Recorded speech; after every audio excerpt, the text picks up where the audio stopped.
And we are live. Welcome, mystery and thriller fans. I'm your on-air host, Sara DiVello, and I am so delighted to welcome back for the second year in a row, the incredible #1 New York Times best-selling author and founder of the Ashe Cayne series, here to give us the scoop about his second book in the series, Wolf Point, Dr. Ian K. Smith. Dr. Ian, welcome back, sir. Tell us about this fabulous book. Sara, I'm so glad to be back. Let's make this a yearly appointment if I can keep writing these novels. Yes. I'm excited because I really, and I hope all authors feel this way. I love the characters in my book and my series. I love that they go on great journeys. I love mysteries, of course. It's the best genre ever created. Um, but Wolf Point is a lot of fun because as an author, even though it's a different case, totally different case, and I'll talk about that in a second, but as an author, you get to develop the story and you develop the characters. And so the characters start forming an arc. And there are a lot of subplots in this book. There's Ashe Cayne and his romantic failings and being left at the altar in book one, or the history of it in book one, and him having kind of a flirtatious relationship with Carolina Espinoza. Everyone keeps writing me saying, when are you going to make that relationship happen? Then there's Ashe and his dad. His dad's this type A psychiatrist. They've been very cold to each other, but the mother died, and so now they're trying to reestablish the relationship. Then there's Ashe and the Chicago Police Department. They don't like him because he would not participate in the cover up of a bad police shooting. So there's that tension. So there's just, you get to see the seeds that were planted in book one, The Unspoken, and I get a chance to take them to the next stage. And so that's what's really exciting about Wolf Point. There is so much to talk about here, Ian, and I am so excited to get into every tasty tidbit of it. But first, I just want to welcome all of our fans and friends who are watching on Facebook, who are watching on YouTube, who are watching at the bookstore, who are watching on my channels. Welcome, welcome, welcome, welcome, welcome, friends. If you've been here before, you know the drill. And if you are new, we're so happy to have you. Welcome. And here's the drill. Every Monday for #Mystery Monday, I give you my two hand-picked featured authors, and you guys can ask them anything. So here is your time to ask this incredible #1 New York Times bestselling author anything you like about his characters, about Ashe Cayne, about writing a series versus a standalone, about his detective turned private eye, anything you want. His writing process, how is he putting out a book a year? I got a lot of questions, y'all. So buckle in, get them going in the comments, and I will get them right over to Dr. Ian. So let's kick off with the most exciting news ever. This book has been optioned for film. Ian, give us the scoop. I'm so excited. Yeah, so a producer read The Unspoken. He really liked it, and he optioned it. The way the process works is you get a producer to option it, which means they buy the rights to make it into a movie or a TV show. So they optioned it last year, the whole series. And we are now in the final stages of negotiating a contract with a streaming service. I can't say which one yet, with a streaming service that's going to turn this into a TV show. And it's exciting. I mean, listen, I write the books. I love writing the books, and that's always going to be the engine. To be able to turn it into a TV show is a great add-on. Hollywood is Hollywood. Hollywood may do things differently than how I would do it, but it is nice that they're going to make it into a streaming TV show and bring these characters to animated life. So it's exciting. Oh my God, it's so exciting. So, okay, so many questions. When you're writing, Ian, are you a visual person? Are you picturing Denzel in the role? Are you picturing someone in the role? Do you know in your mind who it is and you're writing to that person? Are you gonna, oh my gosh, I have so many questions. Are you gonna be involved in this at all? Do you get to weigh in when casting? Are you involved in the producing? Tell us everything. I'm so excited. Yeah. So when I write my books, I'm a very visual person. One of my favorite authors is a guy who no longer is with us. His name is Dominic Dunn. And Dominic Dunn, to me, was a master of detail and making you feel like you could see it and smell it and touch it and hear it. And so I like to write in a way that's very visual. I want you to see the streets of Chicago. I want you to see what someone is wearing. I want you to see the scar on their face. I want you to see the size of their neck. That to me makes a reader feel like they are in the scene. And that is always my goal, to put you in the scene. And some of the greatest compliments I get from readers is they say, wow, I felt like I've been to Chicago, for 2 weeks now. I feel like I know the city of Chicago. And that's kind of what I'm trying to elicit from my readers. When I see my characters and I see the scenes, I see them as scenes. I see them visually, the fight scenes, the romantic scenes, the discovery of a dead body. All these things I can see in a very cinematic way, and so I think that the series is built for TV, and so I'm excited about that. The way the process really works, and I'm a neophyte here, is my good friend Harlan Coben, who's done this many times on Netflix, has advised me through the process. As the writer of the book, you have to divorce yourself from the book and the adaptation, because Hollywood has different kind of principles and guidelines and all those kinds of things. So will I be involved in the casting? It depends. Sometimes the producers will say, hey, help us out on this. Sometimes they'll say, you know what, let us handle all this. So far, it seems like they want me to be helpful in casting choices. Also, in the writing of it, there is a writer, a screenwriter, who's going to tackle the bulk of the writing, but he's already collaborated with me to ask me what I thought about certain plot points. So my agent said, you're going to be involved in this as much as you want or as little as you want. And so I want to be in it, but I don't want to micromanage either. Yeah, exactly. So while you were writing, who were you picturing as Ash? I know who I'm Well, picturing. I really liked Idris Elba. If you have to go for a name for somebody, Yes. he could be a great Ash. Michael B. Jordan would be a great Ash. And there are also some not so famous actors who I think are really good actors who could fit the role. Ash is handsome, he's fearless, he's tough, he's sensitive, he's a wise, smart aleck. He's always He's a wisecracking. golfer. He's a golfer, a big time golfer, car enthusiast. He's just a cool dude, basically. And so I think there are a lot of good actors who can play him very well. A fan of the movie Silver Linings Playbook. Who knew? Speaking of taste it, touch it, smell it, bringing us into that Ukrainian bakery, into the bowels of the bakery as Yeltsin's slurping that soup and surrounded by the delicious smells. So I loved, and then there's the super awkwardness where Yeltsin is a huge action film, and Ash is very awkwardly trying to tell him about about Silver Linings Playbook and the character of Bradley Cooper and Jennifer Lawrence. What was the inspiration behind that scene, Ian? Because Ash can't stop himself from being sarcastic and poking fun at everybody. So even in the most serious moments, he has a way of being just that, where he can just kind of tinge you a little bit. So here's Yeltsin, this Lithuanian baker, hardcore guy, maybe connected to the Lithuanian mob. He's in his bakery in a back room, giving Ash some kind of knowledge. Ash walks in and sees all these action movies up, and then wants to try to talk to him about Silver Lining Playbook. I mean, that's the kind of thing Ashe Cayne will do. He's just that sarcastic.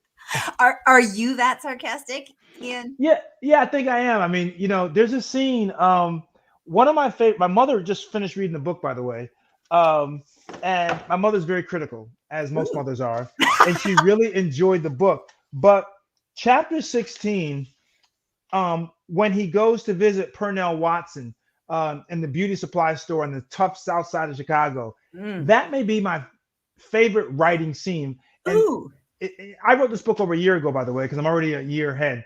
But my mother said, when she was reading, she said, "Oh my goodness, I love chapter 16." And so I reread it while I was in the gym, and I was like, "Oh my goodness, I really like this chapter." So, yeah, I like that chapter because of the sarcasm, because Ash is messing around, but then he gets serious, and that's how I see life. You can't take life too seriously. I love that. I want to welcome Marilyn, welcome Nancy, welcome Nathan, welcome Melissa, welcome Patricia, welcome Alan, welcome Karen, welcome Elaine, welcome Sally, welcome Kaylee, Kylie, sorry about that. Welcome, y'all. So great to have you. If you have any questions for Dr. Ian, just get them going in the comments and I will get them right over to him. So Ian, I just want to make sure I understood you. Was that your favorite scene to write or your favorite scene to read? The tough scene, the scene in the beauty supply store on the tough south side of Chicago. That's your favorite to read or write or both? It's both. It's both favorite to write and read. But one of my the other favorite scene, which I cannot say, is the very second to last scene, kind of the denouement, where Okay. everything comes down.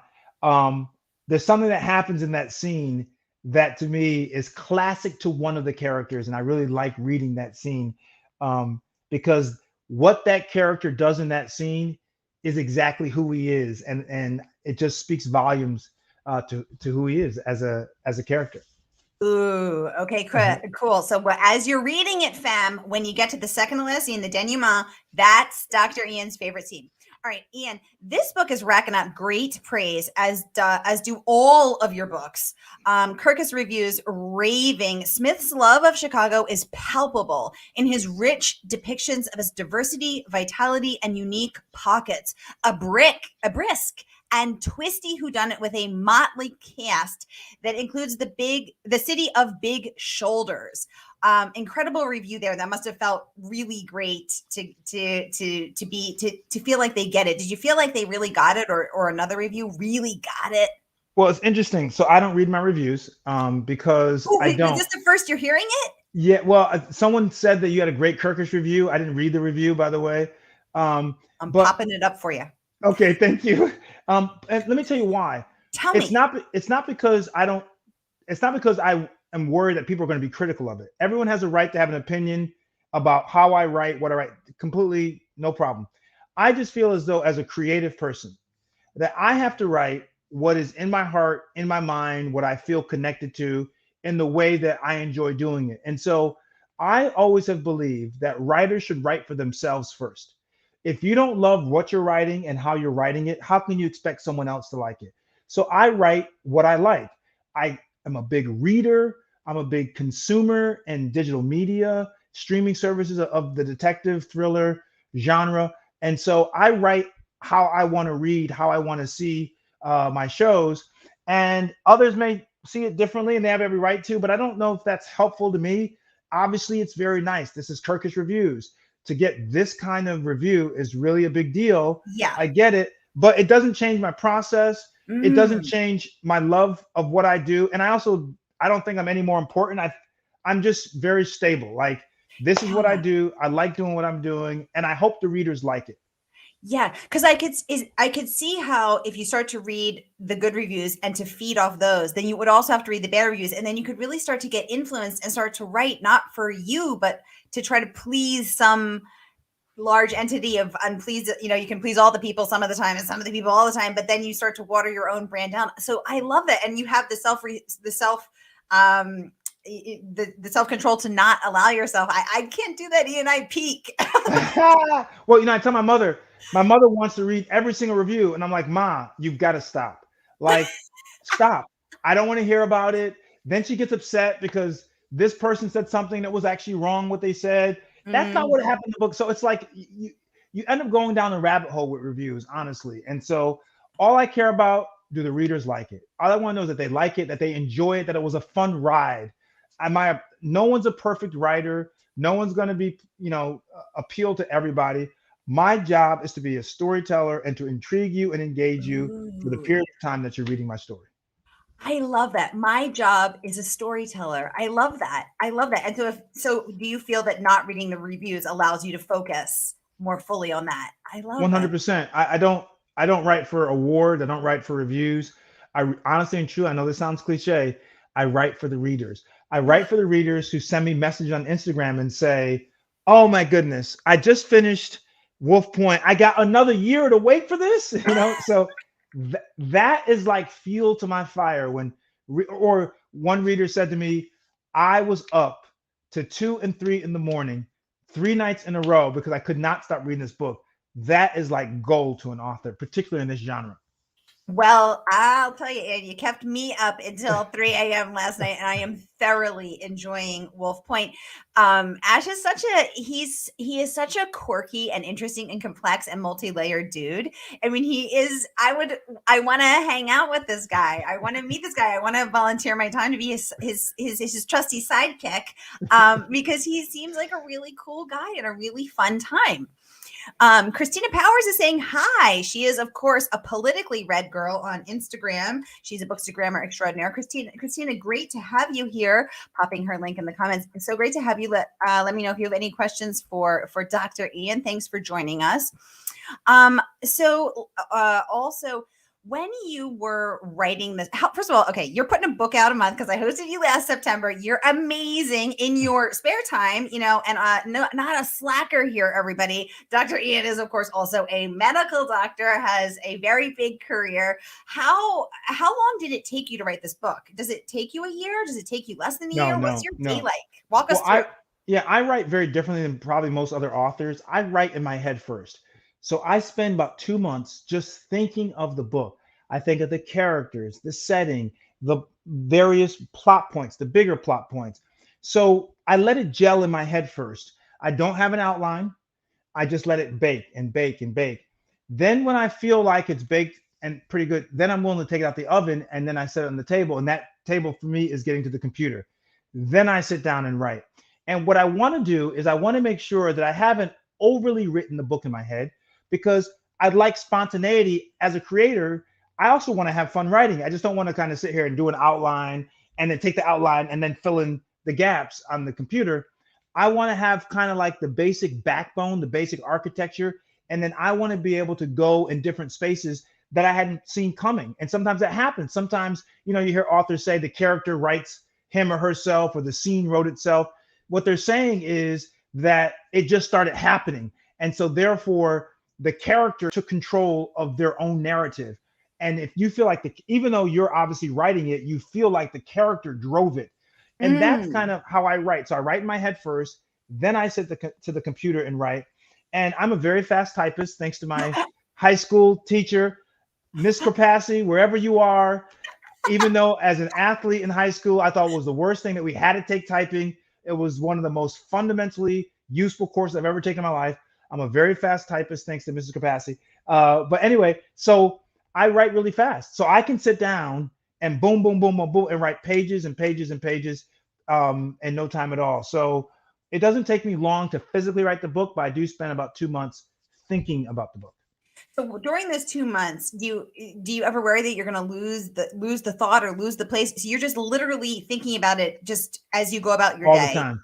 I'm in the car. I'm driving. I'm at a game. I can be at a concert. I can be anywhere. I remember writing some of the Unspoken, the previous novel, waiting for a train at Wimbledon in London, outside of Central London. I was waiting for a train, and I'm sitting there thinking. In that particular case, I thought so much that I actually took a piece of paper, and I like to fold up a piece of paper so I can kind of write small here and here.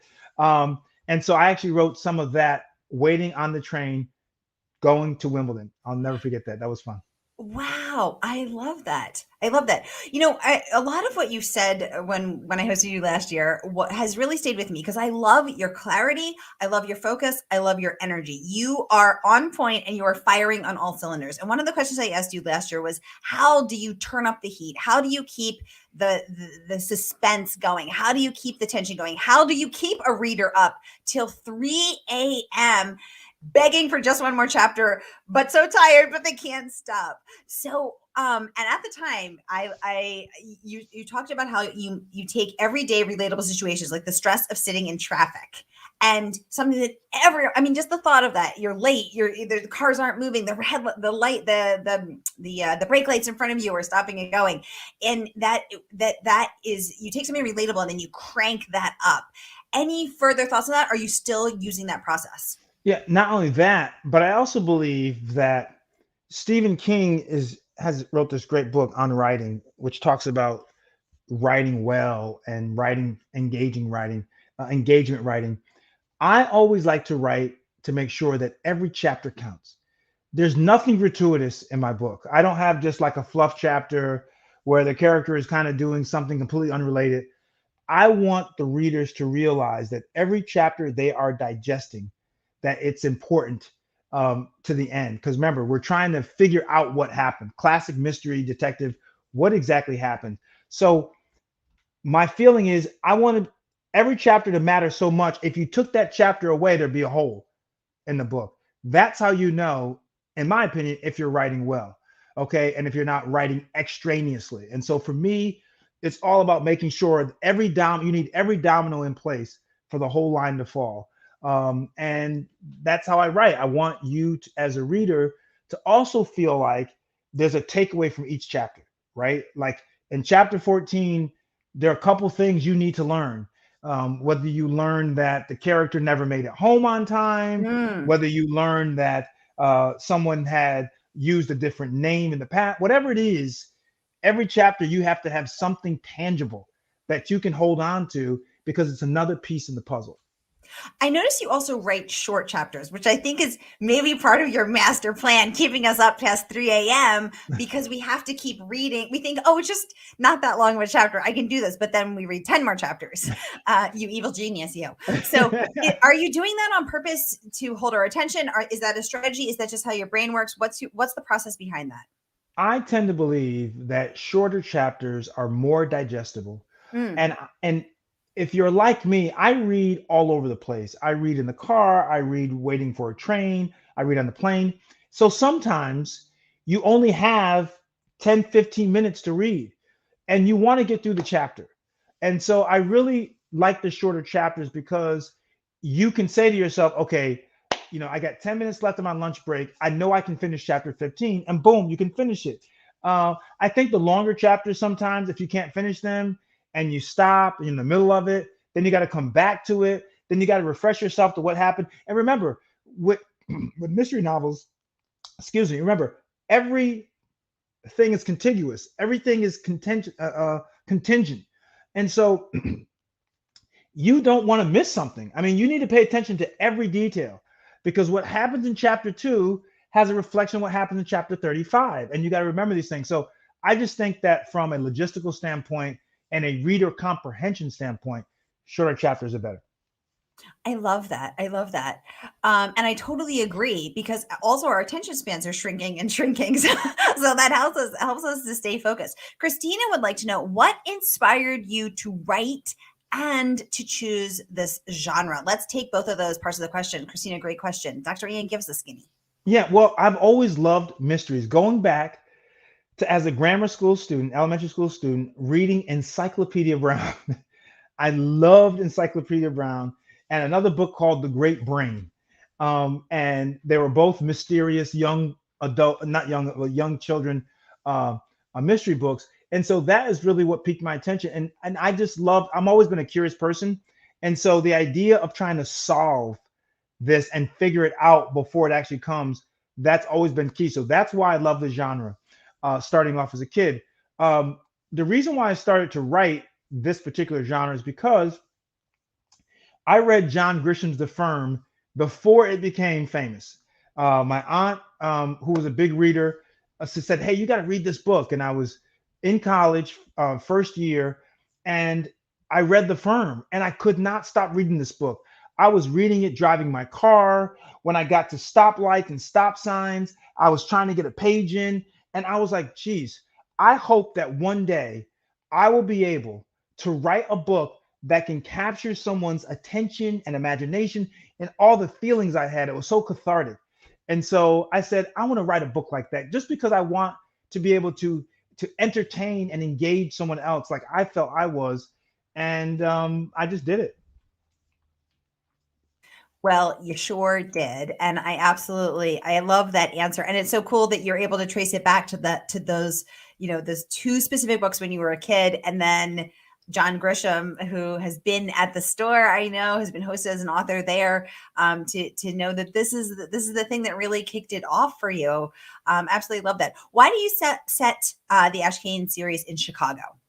Well, selfishly because I live in Chicago and have lived there for many years, but also because Chicago is such a perfect setting for this type of book. Chicago has everything. It has grit, it has affluence, it has violence, It has philanthropy. It has all the major sports teams. It's got great food. It's got a beautiful skyline, arguably one of the most beautiful in the states, against the backdrop of Lake Michigan.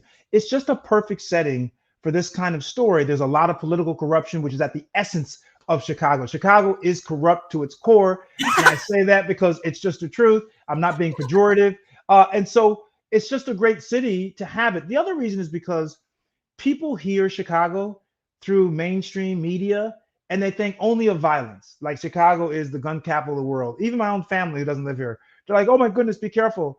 Chicago, first of all, is not the number 10 in crime, by the way, even in the US, but people think it is. And so I really want people to see the Chicago I know, the good and the bad. Okay, it's not perfect. No city's perfect, but I want people to be able to see the city, feel the city, hear the city, and learn just the great layers of it. And that's why, to me, Chicago is not just the setting, but I also make the Chicago is also a character in the book. Yes, exactly. And you go into all of these different worlds, into all of these different neighborhoods, for instance, going into the Ukrainian village. I've been to Chicago several times and for work in my corporate career. And I didn't know about this Ukrainian village. I didn't know about all these different, little neighborhoods and what the flavor of that is and what the history of that is. And I love how you go into, oh, well, the Ukrainian village, it started here because they wanted to be adjacent to this Russian village. And I don't know. I love all these little interesting tidbits that I'm learning, about Chicago. Sally is saying both of your books are free to read on Kindle right now, and she can't hardly wait to start the first one. Yay! That's Yay, awesome. So Sally. thanks for the hot tip, Sally. Now, if you are a paper reader like myself, an old-fashioned gal here, you can also grab your copy of Dr. Ian's book right here, Wolf Point, out now. I'm popping the link in the comments. You can grab it for Murder by the Book tonight. And if you like to read paper books like me, I know a lot of people like to read Kindle and a lot of people like to read paper. So grab your copy right now and get reading, because this is such a fun book. Is it bad to say I'm an old fashioned person too? And by all means, you can get Kindle, digital. It's audio. It's narrated by this great actor. My best friend who actually painted this painting here. Wow. He only listens to my books and all books on audio. But I'm old fashioned too, Sarah. I love to touch the book and feel Me it too. and to put it And down and come back and get it. It's just, yes, it's me. But and I want to thank Murder by the Book, by the way, which is obviously a legend in our business for keeping our genre alive and bringing it the attention. Some people kind of look down at our genre because it's not literary, but I really appreciate you guys for supporting us, those who love the genre and who like to read it and write it. So thank you very much. yay. Oh, what a lovely shout out. Thank you so much, Ian. And as I've segued over to this mystery realm, I have noticed that literary snobbery, which I didn't know existed. What is the deal with that? I mean, Why does this exist? What's happening?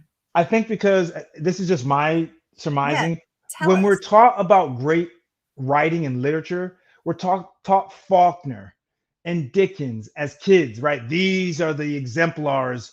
This is literature. But I mean, who should define literature? I mean, literature is more than just kind of a classic, this is what the arrived read.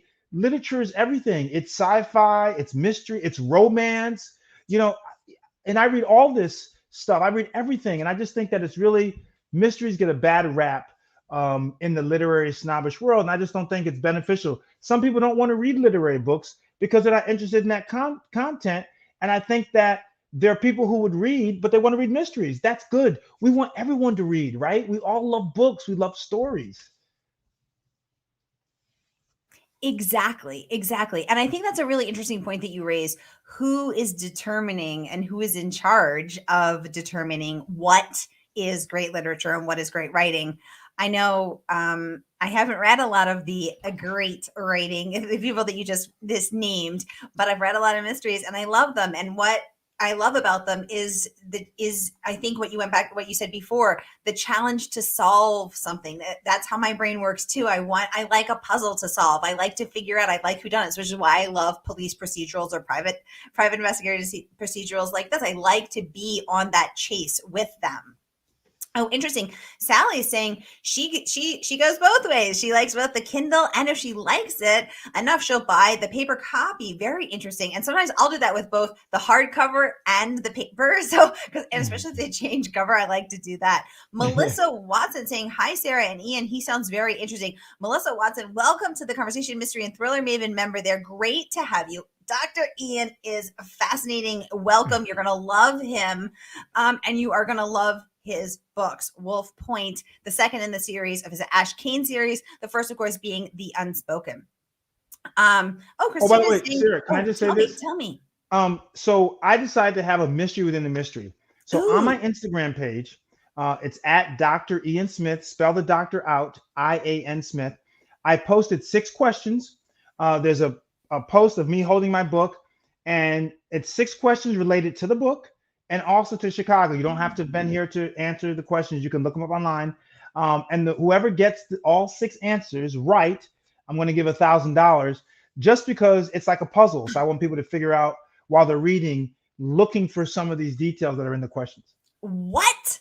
A mystery within a mystery. Dr. Ian is offering us a mystery I'm writing this down, within a mystery over on his Instagram with a $1,000 prize. Dr. Ian, this just got way more fun. This is crazy. Okay, you guys, I'm putting Dr. Ian's Instagram in the chat, in the comments on all of the platforms. So what? This is so fun and crazy. So this week, I also on the board of my local library, and I host and curate their local author speaker series. And I just hosted this Boston Globe guy, Daniel Barbarisi, who was chronicling the Forest Fen treasure hunt. Did you hear about that? Yes. So this guy was given a terminal cancer diagnosis. So instead of just doing the usual, chemo and wah, he decides to put a treasure together and then issue a challenge globally to have everyone try to pursue this challenge. Well, Dr. Ian is saying, you ain't got nothing on me,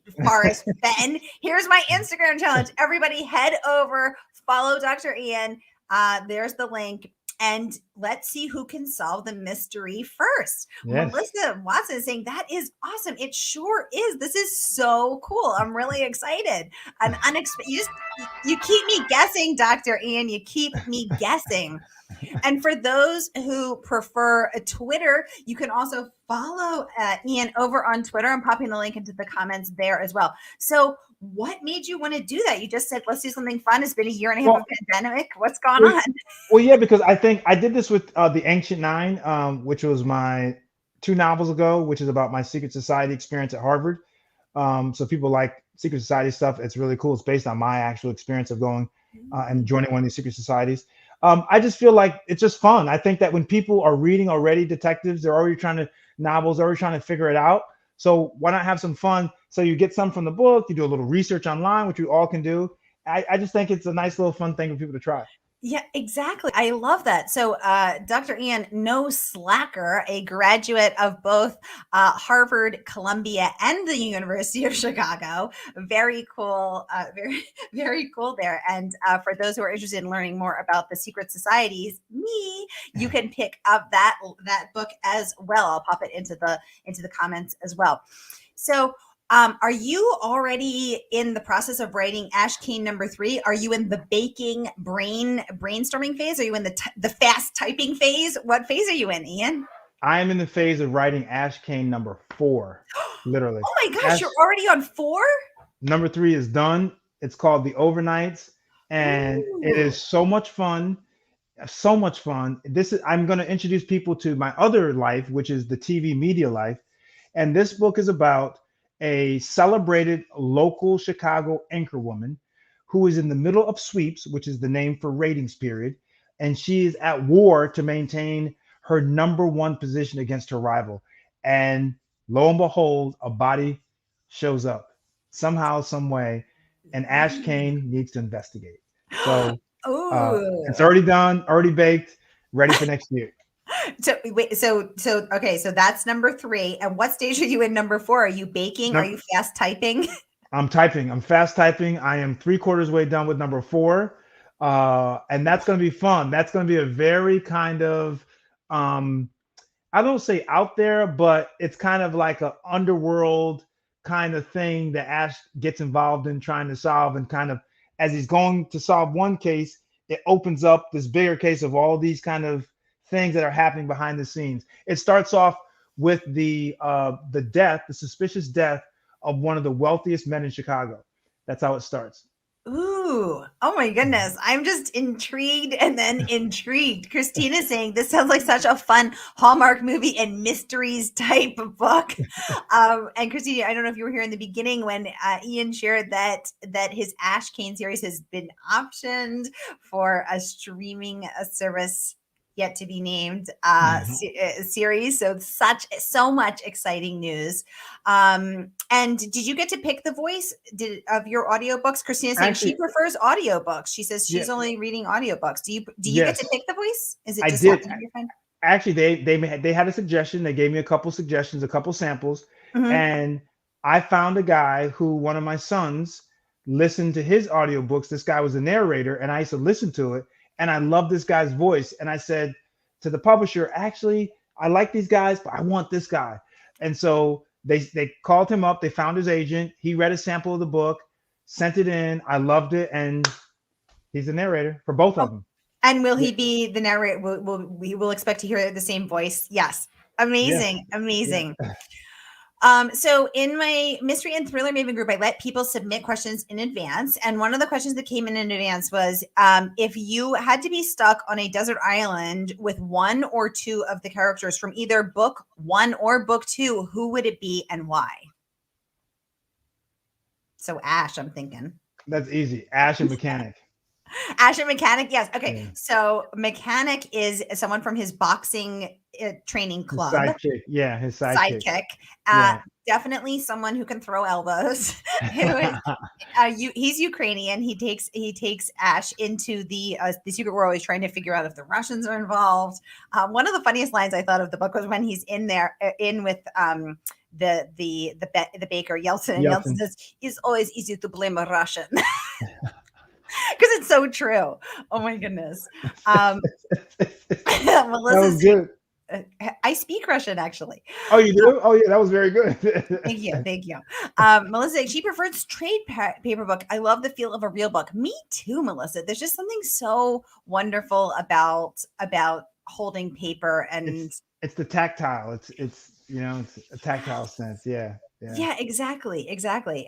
Sally's saying she likes to listen on audio as well. She can knit and listen. Absolutely. So many people are listening on the treadmill, listening as they go about their Driving day. to work. Driving to Right. work. Yeah. Exactly. Riding the train, however you get there is really cool. So, Ian, we're almost out of time. What is something you wish I had asked or that you just want to share with us? I would just like to say to all the readers that all authors work really hard Mm, on their craft. And while you may not like what they wrote or you may disagree with what they wrote, just be respectful that this is someone who's worked really, really hard and they've put their heart and soul into it. And you don't have to like what they write, but mm. let's just be respectful. And it's like art. I mean, if you paint something and you really like it and someone else comes up and trashes it, how would you feel? It wouldn't feel really great. So we all love good stories. We all love books. We are supporters of books, and let's just support each other and spread the word. I mean, books are powerful. Books can help you escape. They've helped me escape as a kid. They still help me escape now. You get to this world that someone else has created, and it allows you to leave your world, even if it's temporary. So I just love books. I'm gonna continue to write books as long as I can.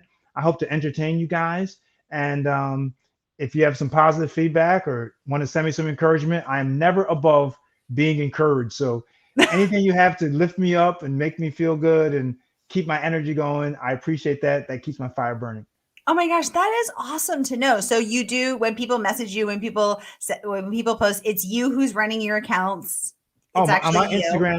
My Instagram and Twitter is all me. So if you send me a DM on Instagram, which is in the chats at Dr. Ian Smith, I'm the one who spelled doctor out. I'm the one who's going to respond. Absolutely. Very cool. Christina's saying she really appreciates your juggle and your hustle. Absolutely. And how do you keep your energy up in besides people messaging you and saying and knowing that your writing has had that impact on them, that your writing has kept them up till 3 a.m., that means something. How do you stay motivated? Do you ever lose that motivation, and how do you regain it, or are you just always motivated? I'm always motivated. I mean, sometimes more motivated than other times, but for me, it's very simple. It comes down to three things. One is passion. I'm very passionate about things and I like to pursue my passion. And so when I'm passionate about something, it doesn't feel like work. It's of joy and a pleasure. So in life, try to find your passion and pursue it. Number two is I'm fearless when it comes to failing. I'm not afraid to fail. I'm not afraid to lose because I use losing and failing as great lessons, opportunity to learn from. And so I go try things that I'm interested in, even if people say you're crazy to do that or you'll never make it. Those things mean nothing to me. I'm going to try it because I want to try it. And lastly, I would just want to say that when you respect that life is finite and that all of us have an endpoint, and we don't know when the endpoint or how the endpoint's going to come, but when you respect the finality and the finiteness of life, that allows you to better appreciate and be grateful for the time that we do have. And so don't waste it being negative, kind of sitting around. Be as positive as possible, be as productive as possible, and have fun. And that's just those three are my guiding posts for my life. Those three things. Ian, it is always such a joy to host you because I just love your passion. I love your clarity. I love your focus. I love your get up and go. I mean, just that you are so focused on your craft. You're so focused on the process. You're so focused on what you do and how you do it. That's what I think is really cool. It's not just what you do, it's how you do it. Absolutely amazing. Christina's saying exactly this resonates. Oh my goodness. Y'all, thank you so much for joining the incredible #1 New York Times bestselling author, Dr. Ian K. Smith. And I just want to remind you, you can grab a copy of Wolf Punt tonight. I am putting it in the comments. Grab it. Support this woman-owned bookstore, Murder by the Book. And you are going to enjoy this. And then when you're done, you can go back and read The Unspoken. Also, such a great book. I'm going to pop that into the comments as well, because once you get hooked, you're going to go back through the backlist and you're going to be glad it's there while we're waiting for Ashe #3 and Ashe #4. All right, you guys, I'll be back at the top of the hour with Archer Mayer. Dr. Ian K. Smith, thank you so much for being here with us tonight. Y'all follow him on Twitter, follow him on Instagram, and buy his book.